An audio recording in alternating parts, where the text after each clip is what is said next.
atvykau iš meno namų, kūrybinės studijos ir šiandien kartu su Kaukėno Rimanto fondu užgavėnių dieną, kaipgi be blynų ir be kaukių.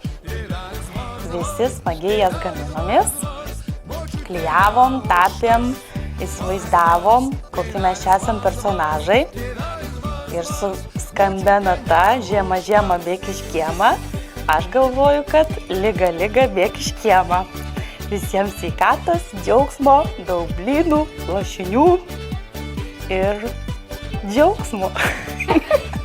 Labai džiaugiuosi, kad šiandien atvykot. Iš tikrųjų, šiandien buvo labai gan sunki diena man ir mano mamai. Tiesiog emociškai buvo gan sunku ir liūdna ir niūru. Bet kai atvyko Miglė, tai tiesiog atrodo iškart pakeitė viską, nes jie išsitempė mano mamą ir mane iš palatos.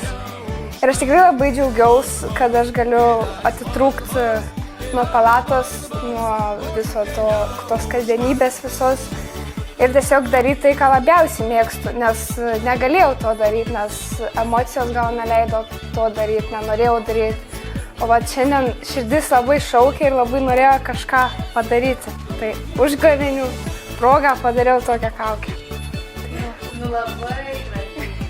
Užgavėnės yra ne tik kaukės, bet užgavėnės yra ir blynai. Aš standartiškai, kaip bebūtų keista, labai mėgstu blynus su uogiene ir pieneliu. O kai buvo mamoms keista ir kitiems keista, kad aš pasirenku ne šokoladą, ne nutelą, ne kažką, o tiesiog uogienę. O tai tiesiog yra todėl, kad pasiilgau namų, pasiilgau kaimo, tarp kurio gyvenu ir tai man suteikia kažkiek to tokio prisiminimo apie namus.